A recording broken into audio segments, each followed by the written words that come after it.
नमस्ते एंड राधे राधे। मैं प्रीति हूँ और मैं बताती हूँ लॉ ऑफ अट्रैक्शन के बारे में। Are you feeling stuck? ऐसा लग रहा है कि कहीं ठहर से गए हो, आगे नहीं बढ़ पा रहे हो, कुछ समझ नहीं आ रहा है, कोई मैनिफेस्टेशन काम नहीं क्यों नहीं कर रहा है, कोई ट्रिक्स क्यों नहीं काम कर रही, कोई टिप्स क्यों नहीं काम कर रही, क्यों नहीं कर रही, ऐसा क्यों हो रहा है हमारे साथ? सबकी लाइफ में एक फेज़ आता है, मेरी लाइफ में भी आया था, अभी नहीं है, बट ऐसा क्यों होता है? देखो, मैनिफेस्टेशन को कभी ना, हाँ, क्या हुआ आपको? क्यों आ रहे हो आप इधर? तो मैनिफेस्टेशन को ना कभी सिर्फ़ कोई चीज़ को पा लेने की नज़रिए से मत देखो। मैनिफेस्टेशन का मतलब होता है सबसे पहले तो सुकून, शांति। चलो इसके बारे में तो हम बाद में बात करेंगे, ठीक है? पहले बात करते हैं ये स्टक वाली फीलिंग क्यों आ रही है। जैसे कुछ इंसान होते हैं जो फाइनेंशियली बहुत ग्रो कर जाते हैं, मैनिफेस्ट भी कर लेते हैं, लेकिन रिलेशनशिप में कच्चे रह जाते हैं, रिलेशनशिप में बहुत स्टक होकर रह जाते हैं, उनको रिलेशनशिप मैनिफेस्ट नहीं होता। कुछ होते हैं जो रिलेशनशिप मैनिफेस्ट कर लेते हैं, लेकिन पैसा कमाने में, चाहे वो बिज़नेस हो, चाहे वो अपना हो, चाहे जॉब हो, वहाँ पे वो स्टक हो जाते हैं कि उनको अच्छी जॉब नहीं मिलती। पर ये होता क्यों है ऐसा? क्योंकि हम सारी चीज़ें अपना रहे हैं, हम ग्रैटिट्यूड कर रहे हैं, हम अफ़र्मेशन कर रहे हैं, हम मेडिटेशन कर रहे हैं, हम सब कुछ तो कर रहे हैं, फिर हम ये स्टक वाली फीलिंग आ क्यों रही है? कि सब कुछ कर रहे हैं, 4 साल हो गए, 3 साल हो गए, 2 साल हो गए, लेकिन कुछ तो मिसिंग है जिसकी वज़ह से ये स्टक हो रहा है, जिसकी वज़ह से मेरा मैनिफेस्टेशन मेरे पास नहीं आ रहा है, राइट? क्या है वो? वो फीलिंग है फ़ॉरगिवनेस की।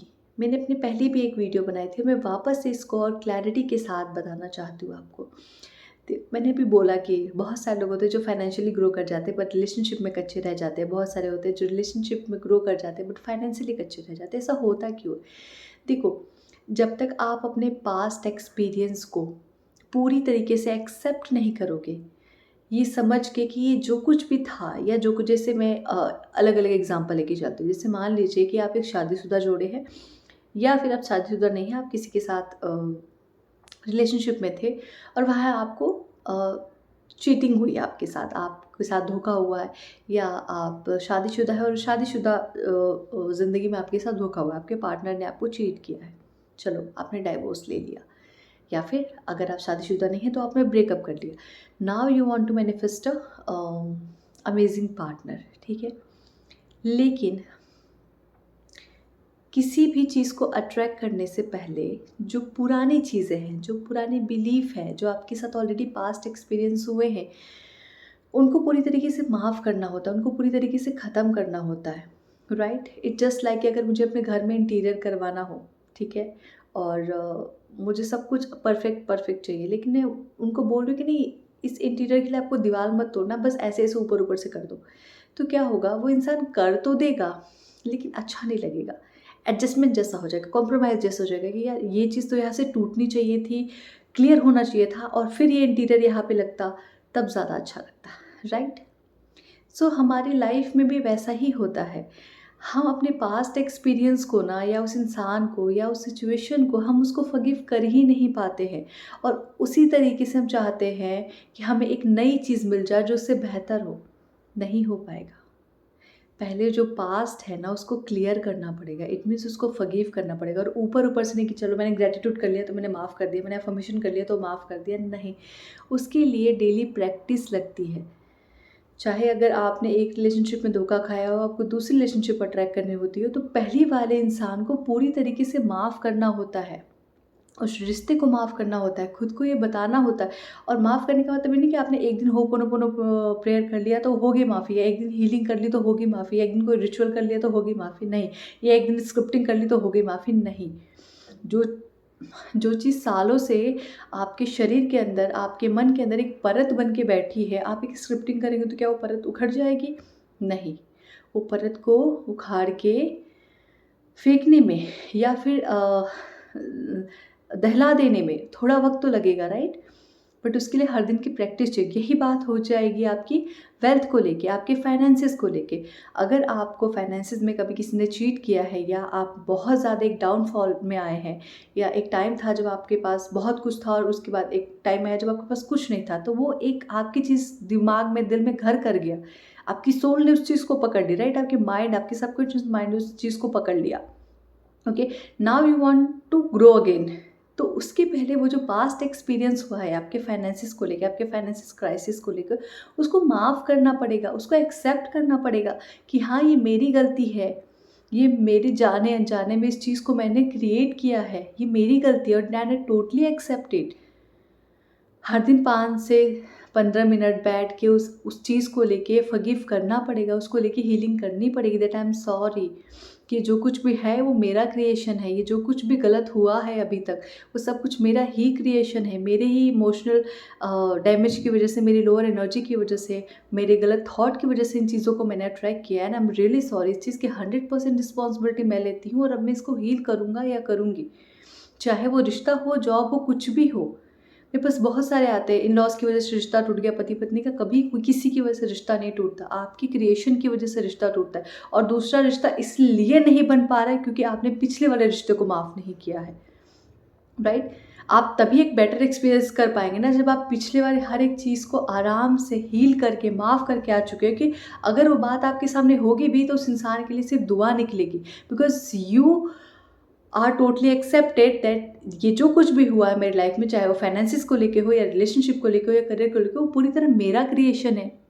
जैसे भी करके उसको मैंने ही अट्रैक्ट किया है, मैंने ही मैनिफेस्ट किया है। तो इसमें किसी की गलती नहीं कि किसी ने मेरे साथ रूड बिहेव किया, किसी ने मेरे साथ चीट किया, ठीक है। जब आप डीप डाउन जाके खुद पे रिसर्च करने बैठेंगे ना तो पता चलेगा कि हाँ यार ये सब कुछ तो मैंने ही क्रिएट किया था, क्योंकि हम कभी अपनी थॉट को ध्यान नहीं देते। इतने सारे थॉट हमारे अंदर आते, इतना सारा फियर, इतना सारा डर बैठ चुका है हमारे अंदर कि कभी थॉट पे हमारा ध्यान जाता ही नहीं है। लेकिन कभी आप ध्यान से देखोगे ना, बैठोगे, थोड़ा समझोगे खुद को, तो पता चलेगा कि ये सब कुछ तो मेरा ही क्रिएशन था। मैं ही डर में जी रही थी, मैं ही डाउट में जी रही थी, मैं ही डाउट कर रही थी अपने पार्टनर को लेके, अपने बिजनेस पार्टनर को लेके, अपने करियर को लेके, और शायद इसीलिए सब कुछ मैं फेस कर रही हूँ। तो अगर आप स्टक हैं और आप सब कुछ करके थक चुके हैं तो प्लीज़ एक बार फॉरगिवनेस ट्राई कीजिए। And I know forgiveness is the last. इसके बाद आपकी हर एक चीज़, आपकी हर एक एनर्जी खुल जाती है, आपके शरीर की जो चक्रा की एनर्जी होती है वो खुल जाती है। उसके बाद चीज़ें अपने आप मैनिफेस्ट होना शुरू हो जाती है।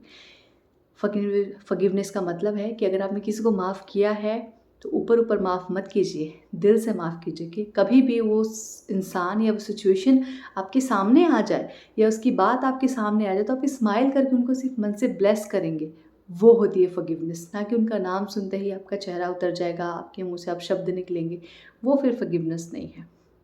ओके, सो अगर आप स्टक हैं इस चीज़ को ट्राई कीजिए। फॉरगिवनेस सबसे खूबसूरत चीज़ है। क्षमा देना बहुत खूबसूरती की चीज़ है और उससे भी ज़्यादा क्षमा मांगना। ओके, सो इसको ट्राई करके ज़रूर देखिएगा और मुझे बताइएगा 15 से 20 दिनों में कि आप कैसा फील कर पा रहे हैं, ठीक है, इस फॉरगिवनेस प्रेयर्स। फॉरगिवनेस मतलब आप होपोनोपोनो कर सकते हैं या हर दिन बैठ के बोल सकते हैं कि जो कुछ भी हम दोनों के बीच है, जो कुछ मेरे पास्ट में हुआ, मेरे पास्ट एक्सपीरियंस में हुआ, उसको मैं पूरी तरह एक्सेप्ट करती हूँ। वो कहीं ना कहीं जाने अनजाने में मेरा ही क्रिएशन था, ठीक है, और मैं इस चीज़ से माफ़ी मांगती हूँ and I am sorry, please forgive me, thank you and I love you. Okay, मेरी वेल्थ वेबिनार आ रही है, वेल्थ हीलिंग वेबिनार। जिसको भी मेरी हीलिंग लेनी है, जिसको मेरी हीलिंग फील करनी है अपने वेल्थ के लिए, अपने आने वाले 2024 को ईयर को अमेजिंग बनाने के लिए, वो इस वेल्थ वेबिनार को ज्वाइन कीजिए। बहुत कुछ आपको सीखने को मिलेगा, आपको हीलिंग समझने को मिलेगा, आपको मेडिटेशन समझने को मिलेगा, आपको ये समझने को मिलेगा कि आपका वेल्थ जो है वो कहाँ स्टक है और क्यों स्टक है, ऐसा कौन सा माइंडसेट है जिसकी वजह से आप चल रहे हो और ये सारी चीज़ें स्टक है। बिकॉज वो सब कुछ मैं फेस करके यहाँ तक आई हूँ जहाँ अब हर दिन मेरे अकाउंट में पैसे आ रहे हैं, हर दिन मेरी लाइफ में खुशी आ रही है, हर दिन मुझे अपने मैनिफेस्टेशन एलोए प्रैक्टिस चक्रा में इतनी सारी खुद के लिए अच्छी अच्छी बातें मिलती है। सब कुछ तभी है जब मेरा वेल्थ क्लियर है ना। वेल्थ का मतलब सिर्फ पैसा नहीं है। ओके, ज्वाइन कीजिए इस वेल्थ वेबिनार को, इस वेल्थ हीलिंग वेबिनार को। मेरी हीलिंग लीजिए, खुद को हील कीजिए, अपने 2024 के लिए क्लैरिटी लेके आए कि चीज़ें कैसे मैनिफेस्ट करनी है, कैसे विजन बोर्ड बनाना है, कैसे डिक्लेरेशन करना है। Okay, thank you so much मुझे सुनने के लिए। I am so grateful. Thank you.